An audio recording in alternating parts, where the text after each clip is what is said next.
This is it. Episode 200. That's 200. Let's go.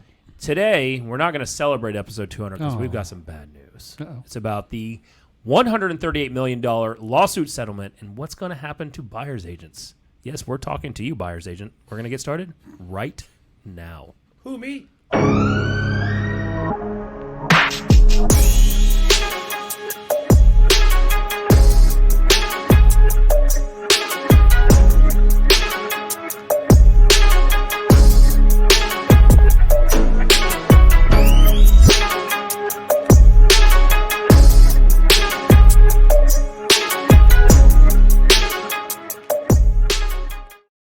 All right, episode 200. We made it. Woo! That wasn't even planned. That was No. What a weird thing human beings do whenever you say something good and they just go woo. Like are we animals? That's such a strange. I think We are, technically though, we right? are. I mean, we never think about some of the weird animalistic things we do, like just yelling woo for no reason. Yeah. There's no utility to it. Yeah. Just you and Matt were the one that yelled, I woo. know. And I didn't even think about it. It just felt natural. Yeah. Episode 200. We made it. And instead of going back and just rehashing the last 200 episodes in 1 hour, sounded great. Yeah, like a clip show. Yeah. Like a Seinfeld clip show. Yeah. Highlights. Sounded really good. But, instead we had, we had the lawsuit settlement between a couple of the brokerages with the class action lawsuit that's going on and how this is going to really affect buyer's agents. I had an agent ask me after the team meeting how this is going to affect them. We're seeing it in the Facebook group, so we wanted to break it down and give you our opinion on it, as well as the Fed. Brian, this is your favorite part. Love this part. Right, the Fed decided to maybe make some moves or not, so we'll break that down, what that looks like.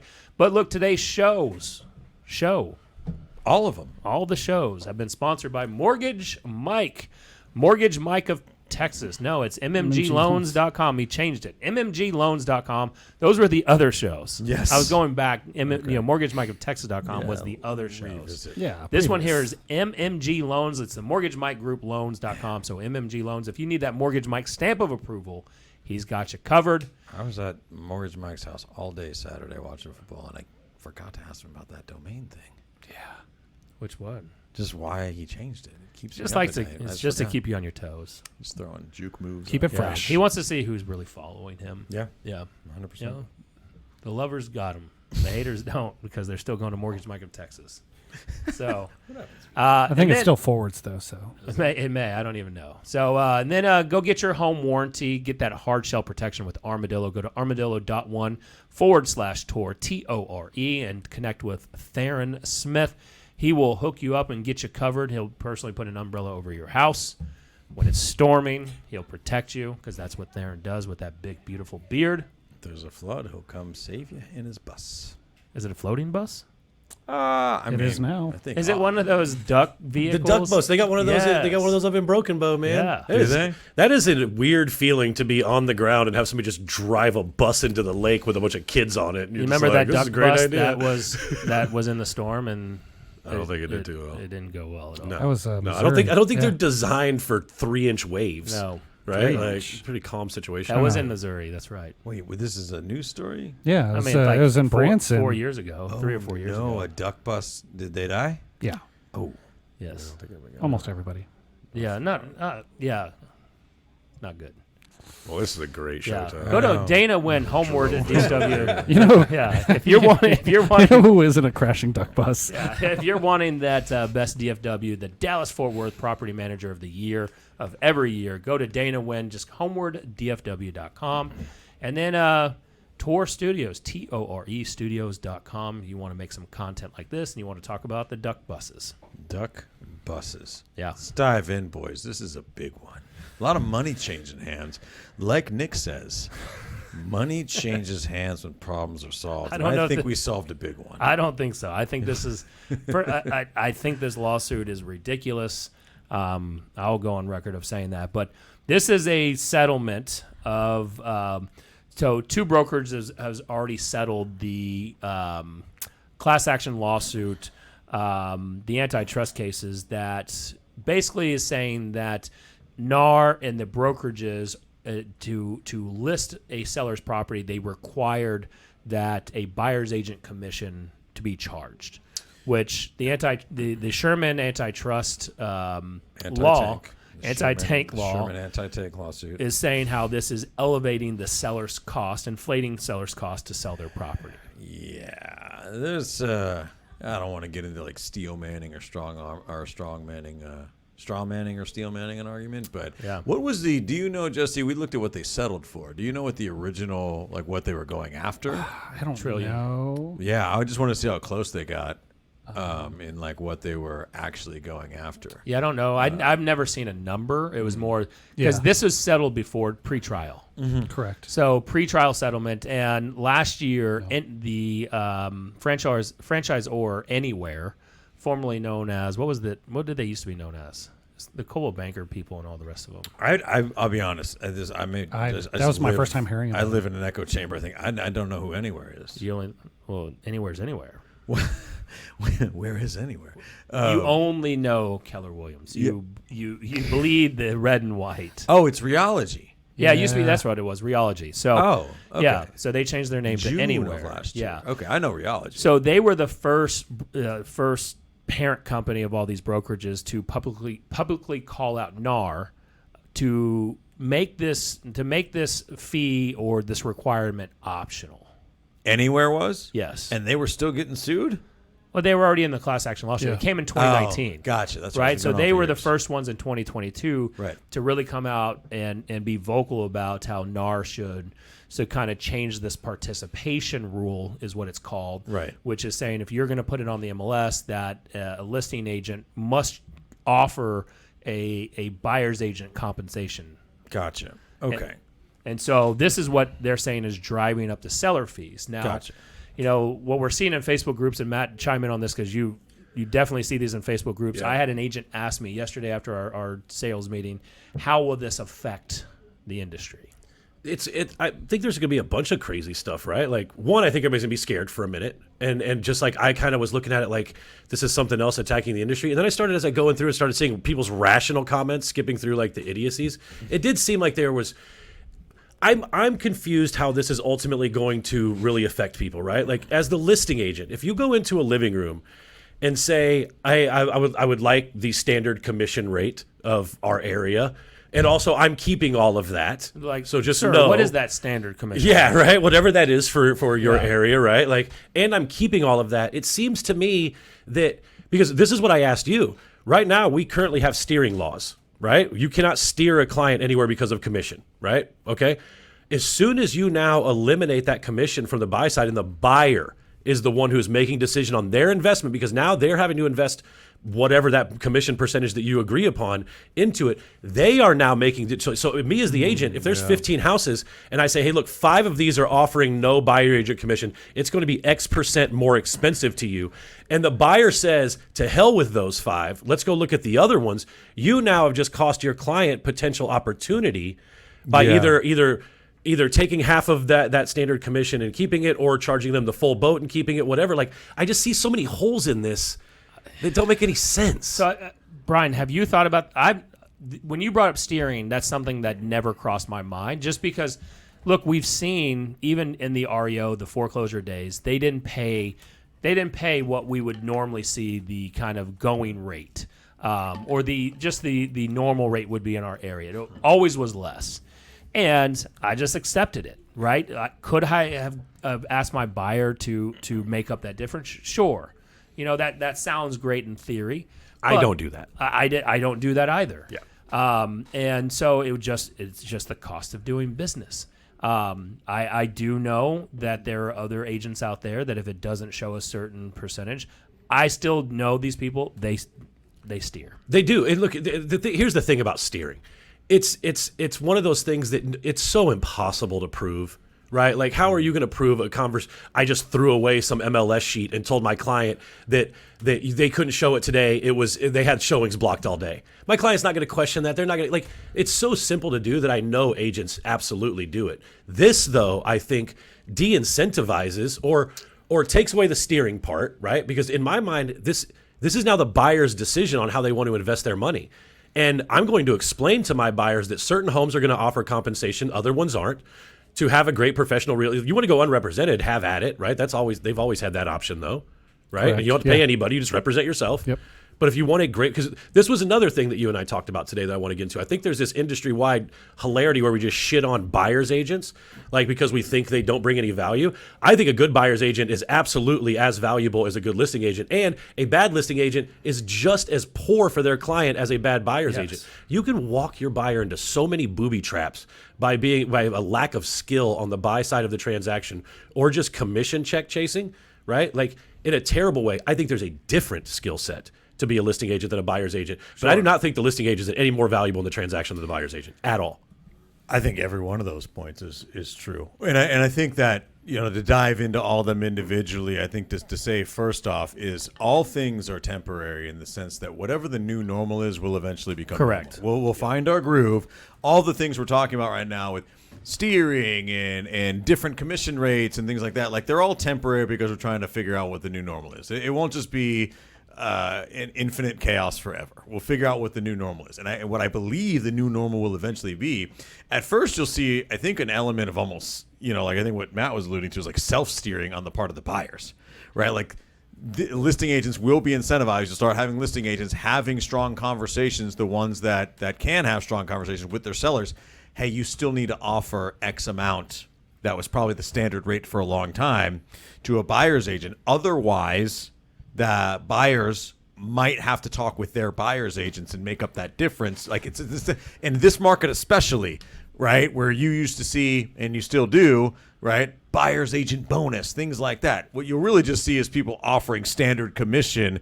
But making a big deal about it. Yes, exactly. Being advised by their own listing agent, right, to offer what used to be standard commission. I also do think this is true as well. You talk about, look, it's just the cost of doing business. Sometimes you take less commission. That is true. I think that will change when the going rate is completely up for grabs, meaning I do think agents are going to have to start, and I've talked to one last night. She signed her first buyer rep agreement that she made it very clear. They made an offer on a house, and they are making up the difference because they are not offering a commission. And they're doing it. And then I think on top of that, all of that, I'll let you go, right, is settling into the new normal. I think more than anything, this is going to be what gets some agents out of the business. Yep. Meaning throughout all of this, it's the same thing as practicing. I hate doing the lawyer and doctor comparison, but I only do that because there's not standard rates for what you pay them.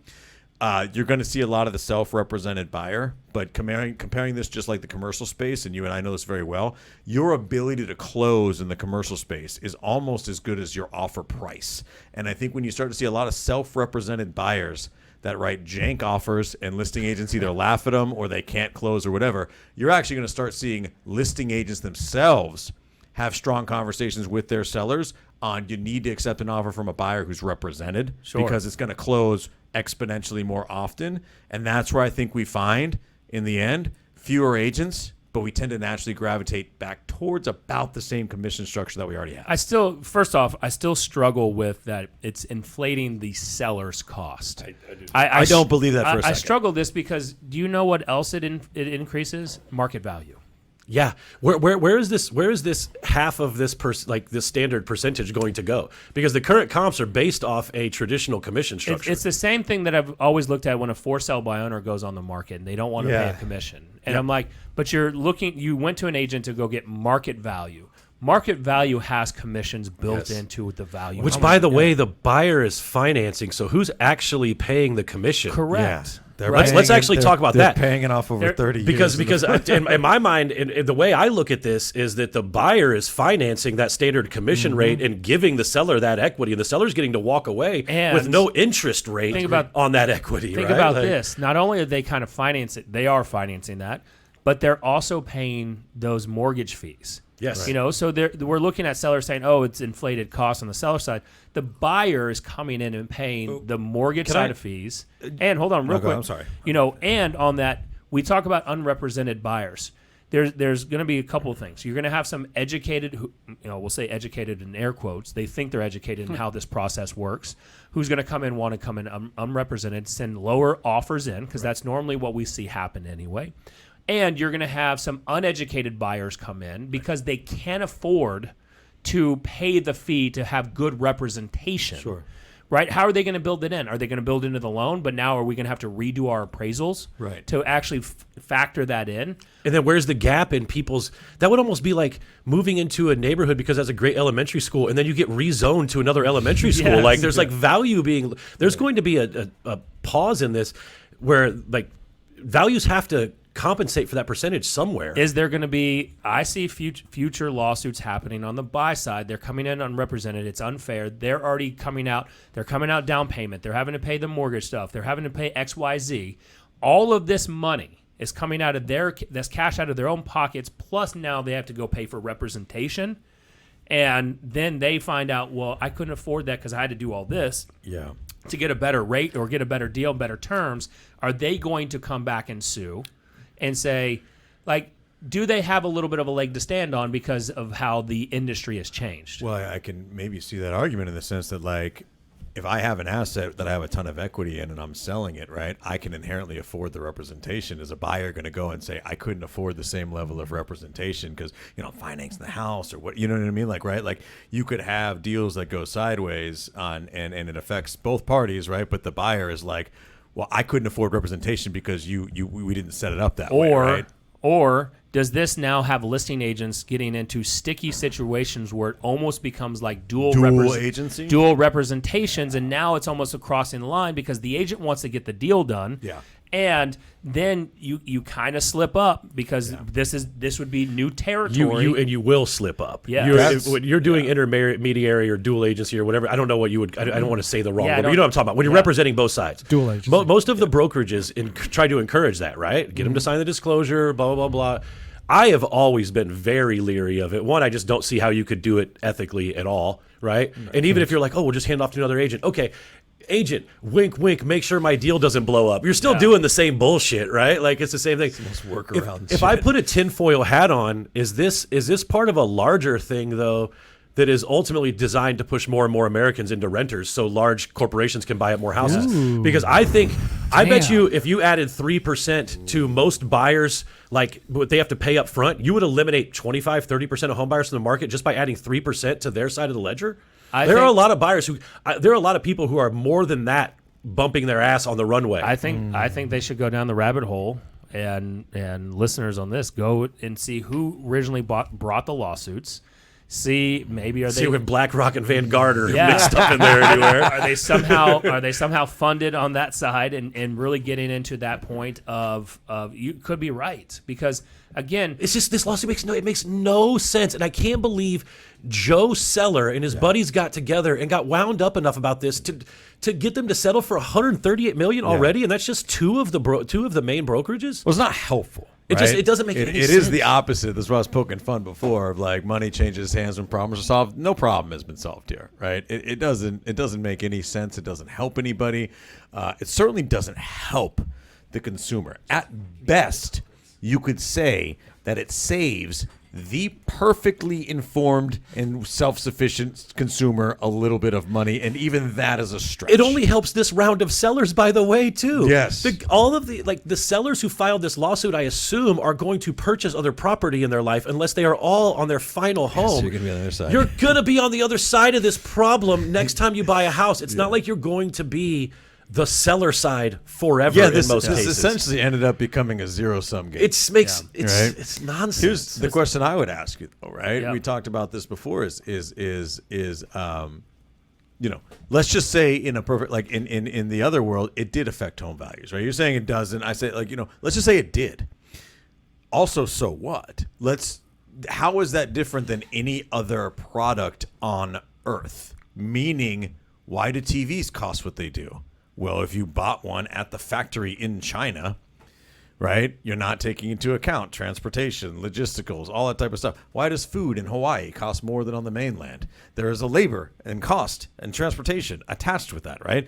Even if it did inflate home prices by a certain percentage, that's to take into account the service and labor and representation that goes into disposing that asset, right? So I'm just saying, I don't even agree that it does. I'm just saying, even if it did, how is that lawsuit worthy? Yeah. That's every product ever. Yeah. This cup has labor included in it. I promise you, there's a guy that delivers them. I think ultimately the argument, I guess, that the people bringing the lawsuit would make is that it was a requirement to get on the MLS to offer the compensation model. Right. Maybe they're not disagreeing about it. They just don't, and look, us as agents are lazy and we suck, right? And I say that with all due respect. I get where you're going. Because guess what they usually do on the buy side? And I agree that this is something that in the beginning we used and we got away from it. Buyer's agents, we're free. We're free. You don't have to pay our fee because I'm free. We did yell that a lot. Right? Yep. and let's be honest, as a buyer's agent, the good ones know their numbers. Matt and I went back and forth on this earlier when we were talking about this, is that really most buyer's agents, you're going to send the hate mail to Jesse at Tor Studios, but they're glorified door openers. They don't really research the area. They don't really know market values. They don't know their own numbers of how they're helping their buyers save X, Y, Z. Or on average, they're getting their buyers in at maybe asking price, but they're getting on 3 to 4% seller concessions, so that they're helping their buyer save X amount of dollars out of their own pocket, or buying the rate down, whatever that may be. The way good listing agents go in and say, Brian, if you list your home with me versus the average agent, on average, I sell homes in 32 days at 99.7% of the list price. We've done that for over 1,000 properties. You can look at our track record here. The average in the area, in the neighborhood, is that it's selling in 47 days for 96%. Yeah. So I'm going to sell it 15 days faster on average if we price it right. And I'm on theory, my average is I'm going to get 3% more for your home. Buyer's agents, what do they say? Oh, I have a nice car. I give you great service. Yeah. I'm going to be around 24/8. You don't pay me until it closes. Yeah, I'm free. That could change though, and that's kind of what I was saying before. That is the advantage when we talk about comparing us to other service-based industries like law and things like that. If I am a lawyer, I have to stand by what I have done, my track record, and that will be the case. There are buyer's agents out there that can do that. That can articulate, here's how I negotiate, here's all of the layers that we're going to go through between repair inspections, all of the exits, all the way I'm going to protect you, all the type of, and articulate it the same way a really good listing agent can. And they're not bullshitting you either. Who's a good buyer's agent? And I tell her this all the time, is Beth Silverman. Yeah. Right? She does list some properties, but she went down a niche of representing investors in that short-term Airbnb model, and then went into the pad split model. And I told her, I said, look, your fee should be higher than what the commission is, because you are helping investors, people that come to you, that jump on your calendar because they want to build wealth and cash flow. You are worth more than whatever the industry standard is paying. Buyer representation presentations, and Beth's would be case studies on the money that she's made her previous buyers. Yes. And look, if you want something actionable, this is actually, there's 3 key things that you could track to talk what Nick's talking about, right? Like, you need to track exactly how much you're getting in seller concessions for each client, right? So you can average that out. You need to percentages off of list price, right? Just like seller agents or listing agents, they flip it the other direction. Hey, this house was listed for 200, I got it for 190, right? Like whatever that was, that number. And then anything that you negotiate from a repair standpoint for your clients. This is where, and this is one of the things that we've talked about just because of the different dynamics of how the teams were set up back in the day, right? Like, I think as a buyer's agent, you have 2 specific value points. One of them is understanding what to offer on the house in the first place. So you put your client in a position that the home appraises and the deal doesn't fall apart halfway through when they probably invested a couple grand. That's a huge one. The bigger one in the state of Texas is the repair negotiations, right? Like, I know for a fact I have saved my clients hundreds of thousands of dollars and tons of heartache over the years by advising them from a very conservative place financially, and of course never taking my commission check into account. Those types of things are going to show up huge going forward. And I think the reason it hasn't been, and this is where I thought about this after we got off the phone earlier, and you were kind of saying listing agent you thought was a little more valuable. I think the reason listing agent is more valuable is they are typically competing for that piece of business. Most the time you get a buyer, you're flying solo, and you're not really required to beat anybody out for this business. And that could change, especially in some markets. It might already. Look, you're really when you're looking at all agents sound the same, they do the same. On the buyer's agent side, that's kind of true. Sure. Unless maybe you can source off market deals, and you're actually doing that. That was going to be a question. Do you see less buyer rep like exclusivity? And just who can bring such a useless document to begin with. No, I think I know it's not, but I'm just like, Well, it's just like, like if I can cancel a contract that we all signed with an email, I feel like it's such a bullshit document to begin well, you're with. not supposed like you technically can't. It's just will the brokerages uphold That's that the thing contract. is the person who's supposed to go into the boxing ring for me is typically like, just go find another client. It's worth about the weight of the paper. Yeah, but it's the mental commitment, right? The fan on one. I still think that I do think that you have some type of agreement in place. Like, look, can we solidify the buyer rep agreement in a way that, like, I feel like the listing agreement is pretty ironclad, right? Even though your broker sometimes will still tell you to kind of just take one on the chin and move on. Like, I feel like you could have a larger, like, does that document need to be revamped? Because it already this is the silly thing about the state of Texas.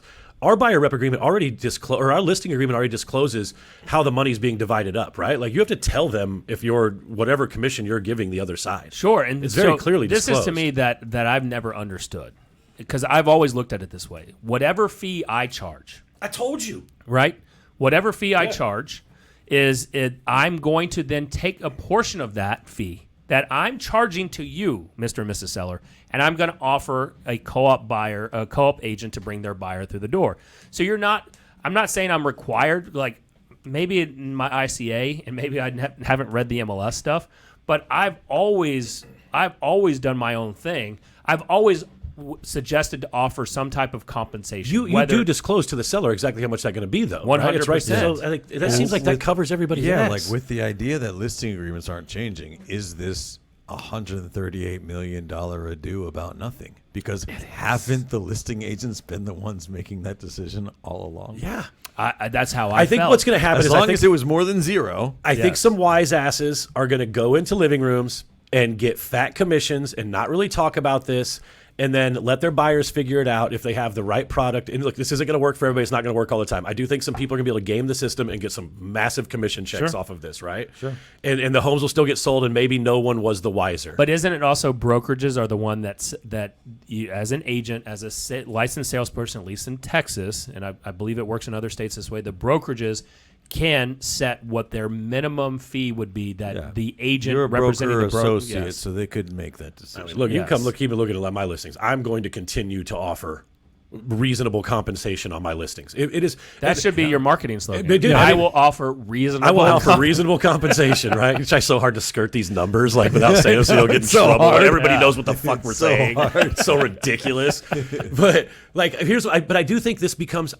I think for good agents, there's all kinds of opportunity in this, even if it does get a little more difficult, right? Like your ability to sell yourself to a seller and a buyer by continuing to do what I believe is the right thing and offer fair compensation to all parties involved, because there ain't a listing agent in the world who's worth double.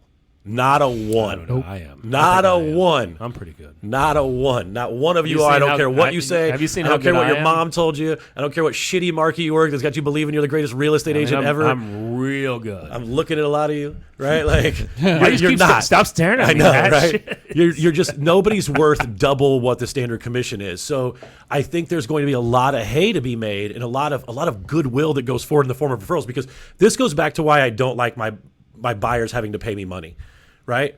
I feel like, yes, they may pay it, but at some point down the road, they're going to talk to a friend. They're going to talk to somebody else. That friend's going to be like, dude, that's fucked up. We didn't have to do that. I'm never going to get another piece of business, another referral from that person, like nothing at all. I would rather tell them, hey, here's the deal. They're actually not offering anything. Yeah. Like, we need to figure out some way to make this make sense, because I don't work for free, but I also that's one way. Also, I don't want to stop representing you guys, because you need great representation. That's what I'm here for. And this isn't about the money for me and those types. Like, you can say those types of things and build a great big business, and people will probably still compensate you appropriately anyways. Yeah, we used to. Jody's correct too. We used to mutually know somebody that charged an extra fee on top of their buyer commission.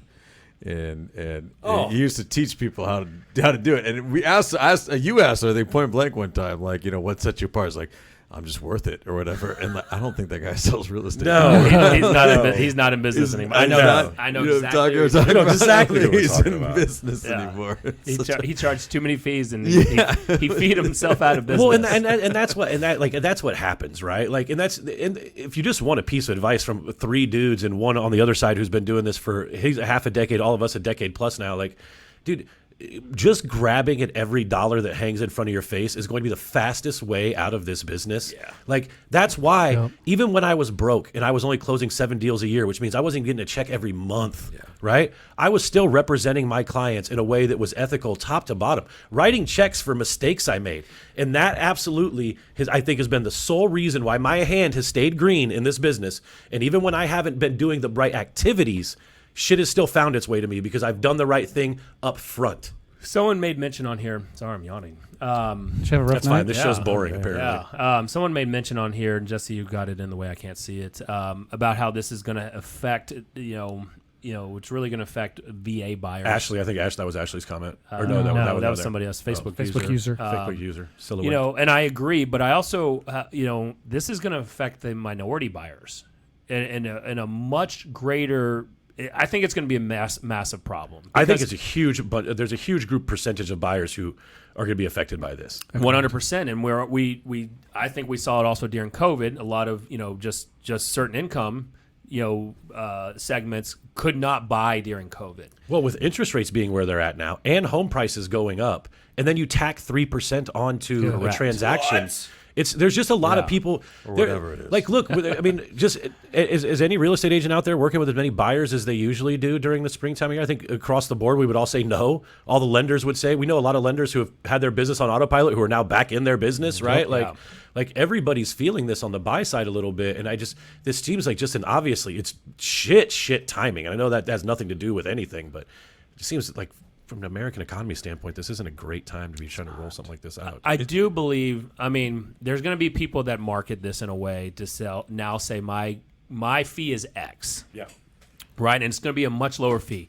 I've always had a problem with that, by the way. They've done it. They used to do it back in when I was competing against a lot of for sale boners. They're like, what do you charge? I'm like, I would tell them, and they're like, so-and-so down the street said they would do it for basically as half. And then I'm like, wait a minute. And then you start breaking the numbers in, and you actually say, well, have them send you a listing agreement. And it was still the same fee because they were just saying, this is what I charge, which is bullshit. Because again, at least in Texas, is that our fee is one, and then we're, as the listing agent, offering to split it up or break it down in a way to attract that co-op agent in. Brian's talked about this forever, the deceptive marketing of maybe the second highest trafficked real estate website. Maybe it sounds like Blue Tail. Right? Like, I don't know. But like Blue Tail. You'll figure it out. They've been deceptively marketing for years with their 1% thing, right? And we're not even going to get into the rabbit trail, which I've been saying this forever too, that they're de-incentivized to actually sell your home in that model too. Wait, did you say it sounds like Blue Tail? No, it's just like it could be like if you just took those two and then reread them. I get what you're saying. I was just I was trying to do the rhyme in my head. I'm like, it doesn't rhyme. It's like schmoo. That's a good point. I didn't even think of that though. Is like. VA buyers for sure, but like just buyers at certain price points, right? There's no dedicated first-time home buyer entry point, but there's a general price point where the first-time home buyer gets for everybody's market. Right. Yeah, absolutely. Look, neighborhoods that are predominantly first-time home buyers. And if this were to transition in this little chaotic period before we find our groove and buyers are coming out of pocket, I say a lot. I watch this show back sometimes. I'm like, man, I say that a lot. Anyway, if buyers were to come out of pocket, wouldn't that affect a certain price point more than others? Yes. And then that's just like yes. Yeah, and then you start like it's just the man. It messes thing up, like the 20% PMI, and like I get that we're talking, but like you're just because they're already pound for pound paying more fees. 3% is just a Guess lot. What? what you will see, those builders taking advantage of this. Oh, absolutely. Absolutely. In-house lending. Bro. Also, That's this the is a time. easiest This new is a build time to sales be pitch. worried about that. You talk about getting more and more in alignment with no representation, right? That builder's going to offer you great interest rate with their in-house lender. Probably going to offer you a free title with their in-house title. They'll let you be represented by one of their unlicensed builder reps for Or free. custom homes. Right? Like, Torn custom homes. That's going to be an area where you're really going to have to watch out. Or not. Or just go in and be like, hey, look, I might be getting screwed, but I'm saving 6% of this piece of pie, and I'm willing to roll the dice on whatever happens. Sure, but until they feel like they were taken advantage of, and then they go and cry. Like, again, that's what happens, right? I know. When you really go and analyze it, they're like, they feel taken advantage of, and more than likely they were, because they were unrepresented, and they were doing it to save a dime. Sure. Right, and so ultimately, there's going to be, just like everything happens, like Brian said, like we will get to the normal pretty soon. Once this all comes out, it's going to ping pong back and forth one side or the other. More than likely, it's going to be, you're going to start seeing a lot of zero comps in there. How many living rooms do you legitimately think you walk into 10 listing appointments? How many do you legitimately think are going to ask you about this? Because I feel like it's We talk about one. this so much more than anyone or else two. talks Like I feel about like this is almost going to be a non-issue. Well, and how easy is it going to be able to swing that door the other way too? To say, hey, look, I just wonder who's even going to bring it up in the first place. Like, hey, yeah, we'd really like to list with you, but we don't want to pay the buyer because we heard that was a new thing. If half of the fears Do you really think you're going to hear that a bunch? as an industry came to fruition, then one company would have already put all realtors out of business back in 2014, right? Like it would. Which one is that one? Oh, Pillow. exactly. Called Night Night. You're on it today. Right? Like That one actually rhymed. That one No, did no, rhyme. no, I was yeah. just trying to make up for my last one. we do like we are a quarterback seeing ghosts all the time in this business. I think you have to, though. You have to I think be it's smart. Well, to it's important to be prepare. informed. Yes. Yes, I think as long as it doesn't get you into this fear paralysis mode to where you don't take any action, you're Yes. like, you know what, I'm just not going to represent any buyers because I'm not getting paid. Yeah, don't shy away Yeah. from work. Don't create another Yeah. excuse not to do your Not doing due open diligence. houses. This is kind of one of those things we said on the show before, though, from a mentality standpoint of like it's not all going to fall apart in a day. Well, think about right? it this Like way. your whole business is not going to crumble tomorrow because of this. If all you go right? back Like, to probably episode because you don't lead gen. 100, Yeah. go back to episode 100. I don't know what it is. I don't know either. Where we talked about, you were looking at me like, well, Let's call Diesel. yeah. he remembers them all. Where we talked about how like the iBuyers were taking at bats away. Yeah. Right. And look, for the COVID years, they were taking a good chunk away, and now we're seeing that less and less and less.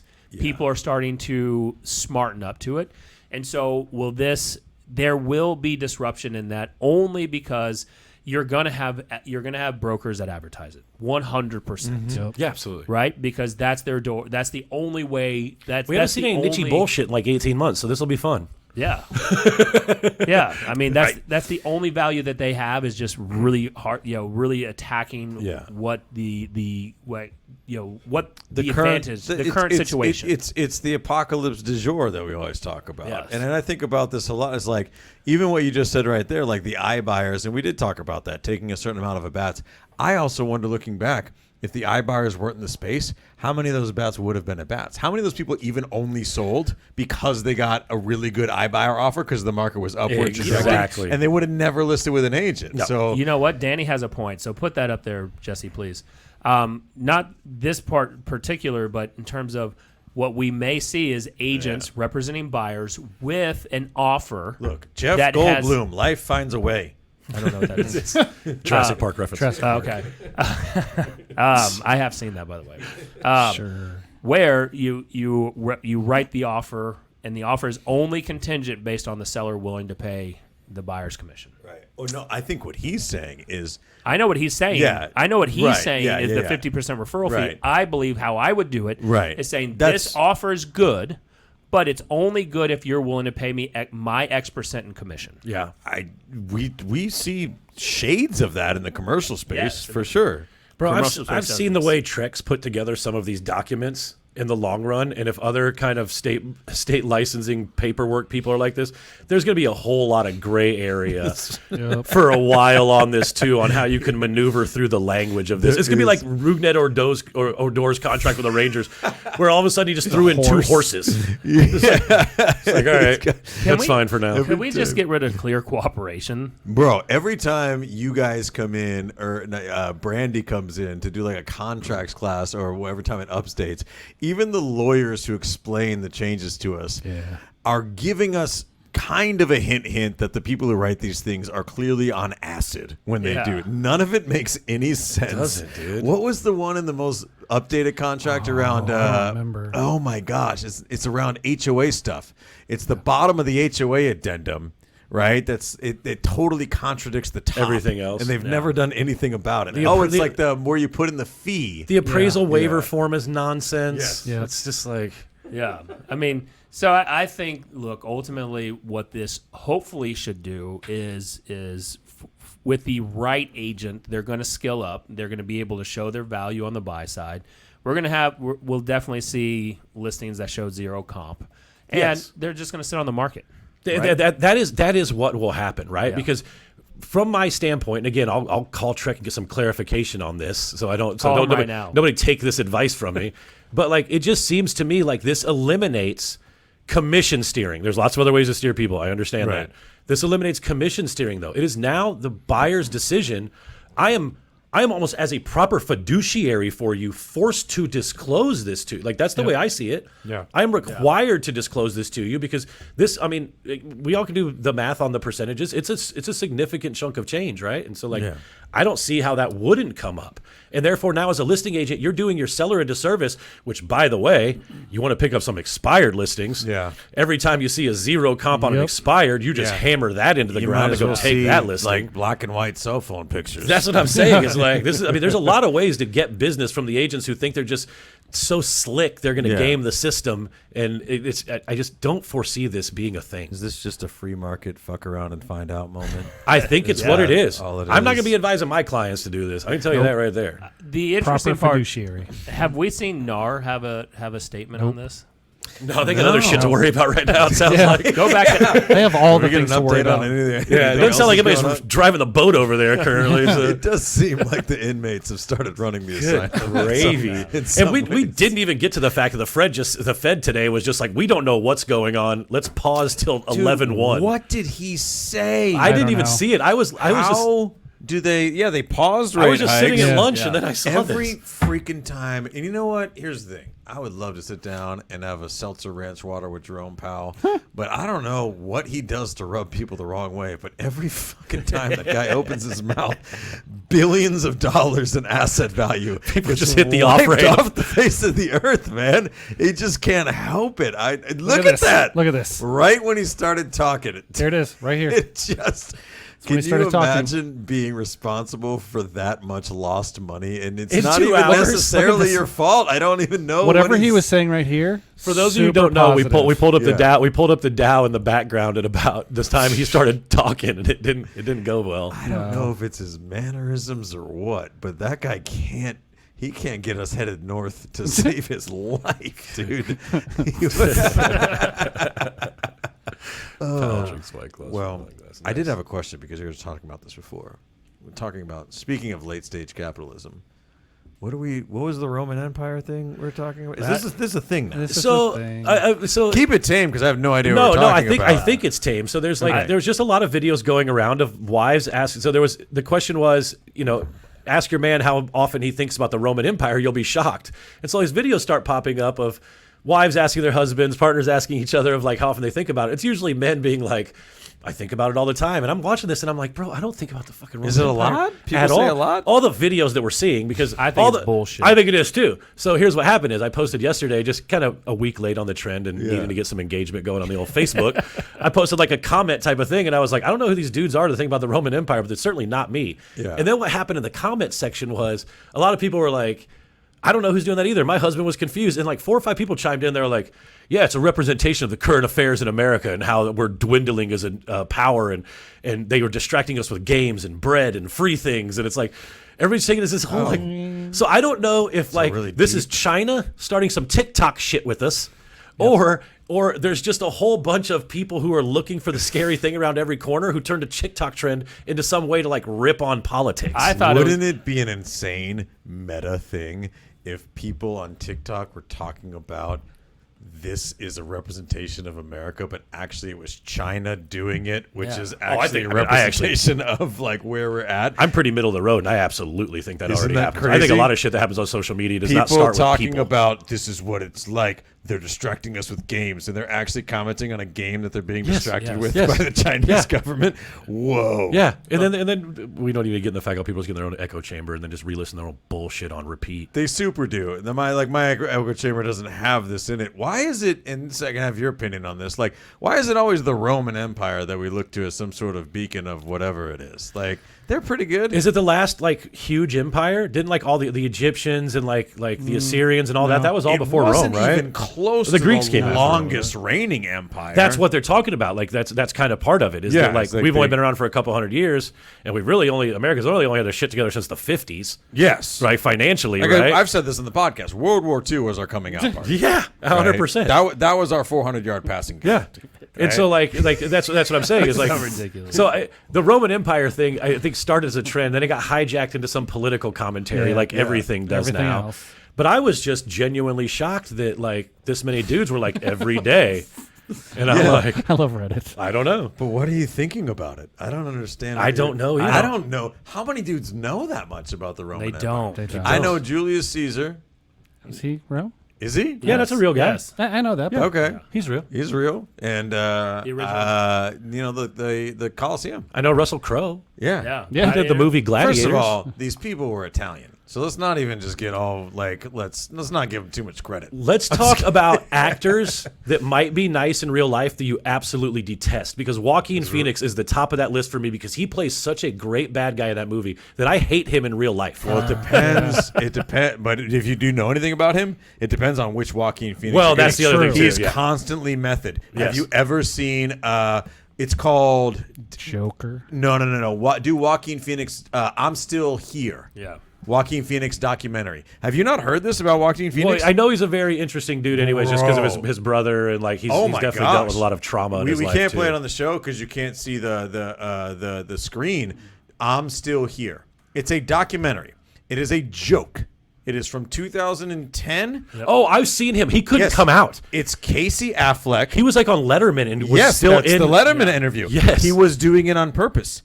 He made a full-on mockumentary about himself retiring from acting and becoming a rapper and acting like all aloof, like very like this is like look. He acted like that, like looking beard, sunglass, aloof, kind of like hippie rapper guy for like 2 years, and he acted like that everywhere. See, He went and he played shows in the documentary. He's playing shows in Miami and he's writing songs, and it's all bullshit. Does He it? just did it just for the documentary. That sounds like crazy. Brian's billionaire idea. It was a 2-year billionaire idea. So I would say I don't know that any of us even know who Joaquin Phoenix is. No, you're probably right. He could be doing a bit his whole life. I got another one. Joffrey from Game of Thrones. I'm That cool guy. with that Yeah, dude yeah. getting That it. guy. Girl. There is a whole term of just Joffrey face. Yeah. And you just see a guy that looks like Joffrey and you just don't like him. I've seen interviews with him where he says like people come up and like they hate me for real. Yes.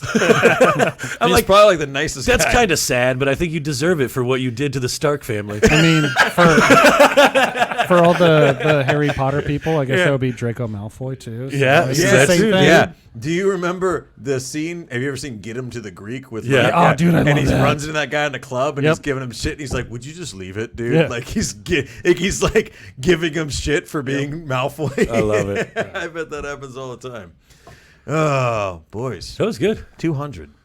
200 episodes. That's a lot, man. Can we make it to 4? Yeah. It'll be another 5 4 years p.m. probably. Oh, Like 4 204. Can we? Yeah, can we make it to 204? No, Can we make I it another month? can't be up to 4. We I got shit to do. can make it. Yes, of course we can. It's been fun. It has. And I mean, we'll be doing this show from a spaceship. Do you remember I texted you all the other day when the first one we did out of the garage? Yeah. Yeah. Gosh. Yeah. Our faces were fat. Dude, there's So so round. many things happening. And Crawford opened up one of those. Yeah. I did the first. Steve. I'm there. telling you, I think You weren't Crawford. there. I think Crawford was the originator of this idea of, hey, I know where this studio is, and then I glommed onto it. I know it was a little late to the party. I watched back some of the original ones where I'm emceeing this, and it was the right choice to let Nick take over the emceeing of this early on in the production. I think there's 5 or 6 episodes where I'm running the show, and I'm like, that's not the way this show should be going. That's really letting the inmates run. the Yeah, that's asylum. absolutely just spastic 2019 Matt. No thanks. This is a much calmer episode 200 versus episode 100. Yeah. Well, I'm not terrified trying to unplug everything from the wall, so there's that. Episode 100. Episode 100, we did a live show. Yeah. And Maybe we do that for 250. 250. I think Live show. I think we and said that at like 150 also. Like a year from now. I'll be honest. I don't really like to go anywhere anymore. I know. We have such a great setup. It's Yeah, we have a great setup. This is live. Maybe and we should start inviting a very limited amount of people to sit back there, like Could a we- studio audience. Could we build like Some stadium seats? Stadium seating seats. back there? Yes. Pipe in crowd weird would noise. that be? Right. Yeah. Just chatter in the background. Just a random person like doing a chant. And just have people come and watch, and it's like a fun game show. It would be. It'd be like a fun game show. We'll Let give us out know if you would prizes. come and watch this shit I mean, show we in had person. Aaron Foster drive in. He did. Yeah. That's fun. You know, That was the highlight of it. For all the other people who came, we appreciate you, but Yeah. you didn't drive 7 hours. Aaron Foster drove in, and Under COVID restrictions at the time. Was it COVID? That's why he left. Yeah. That's So I was just like, dude, I can't do this. That's Like, I've right. been out in ever. That night was crazy. Nah, that was 21 We ended though. up That was with 21 when we did that. It was. Yeah, but they were still restricted. I don't Yeah, even it remember. was summertime. Yeah, it was sometime Yeah. in It's 21. from a different We did state. that, and then Brian and Matt got a little. Dude, I ended up What with a did they do? cigar bar with a bunch of people, a bunch of fans. Yeah, It Brian was left fantastic. us. I don't know where Matt went. Someone took me. I got the hell out of there. Yeah, Someone Matt took was me. so nervous because it just wasn't. Look, when you do a live show, it doesn't always go as planned. It doesn't go as planned, and it wasn't all like we were doing it in a bar, and there were people there who didn't know us, and we're just sitting there talking, there and it's were like other people I at was the bar. I told you guys last week, or some whatever. Like, as much as I do this, I'm terrified of like people looking at me and not wanting to hear what I need their acceptance so much. And so when they're playing pool, annoyed by our shenanigans, I'm just like, hide me. And Brian and I are like, fuck it. Yeah, didn't care. I could've gone all night. I was not anticipating my reaction, and it took over. I was dude. real shocked because It Matt took got angry. That was my fight or flight kicked in, and I was like, if I can't get out of here, I'm so scared. I'm going to make everyone mad, so they tell me to leave. I'm pretty sure he just straight ended the show. He did. I did. If you go back and watch it, I just am kind of like I don't. That show probably was not even 40 minutes. No. I think we were like 30. And if it was 30, it was just 30. Yeah. Yeah, it was. Sorry for everybody who Yeah. came to that one. Sorry, Aaron. Yeah. You drove down for a 30-minute show. Yeah. Yeah, it was I bullshit. don't think he Yeah. drove down for the show. Yeah. Oh, he didn't? No. But you know who's not sorry? Mortgage Mike, because he got you closed. He did. Just head over to mmgloans.com, or I checked it out. I think it forwards. Yeah. So I think he head said over it forwards. to your domain of choice. And .com. check it out. Just type anything into the interwebs, and you will Yeah. find And Michael it'll forward DeBacco. to all direct Mortgage Michael, mmgloans.com. Texas. Yeah. Yeah. the best lender in Oklahoma and Texas. Yeah. And then we got Theron over there saving you in his duck bus. And with that hard shell protection. I hope he drives a duck bus. That's such a sad story. I wish I didn't hear that. Oh, don't bring up the sad part. Just he's driving a duck bus in case, His duck bus is fine. Yes. Yeah. Look, he's got the hard He's shell good. protection on the duck bus. Go to armadillo.1/Tor, TORE, and just get that home warranty. I'll tell you, it's a good one. Yeah. My brother-in-law and sister-in-law just used it and went really smooth. And let's not bring that up. And then we've got Dana 100%. Wynn at Homeward DFW, the best Dallas-Fort Worth property management company out there. And then Tor Studios, torstudios.com. You want some cool stuff just like this, Jesse can make it for you. He can. He said he's talking to somebody else too. Weird. I mean, like, You probably can't get to 200 episodes. We'll challenge you. yeah. The I would first- challenge you to get to 17. That was our initial The challenge. first one to get to 200 episodes will all come on your show. Yes. What a gift. Yes. Depending on what your show's about. It America, might be terrible. that's tough. Might be the Can we lack talk? Can we talk? Not been today. real. All right, Bro, boys. See you on the next Another Wednesday in the books. Yeah. Peace Love out. y'all. Bye. Potentially. End it. End it sooner.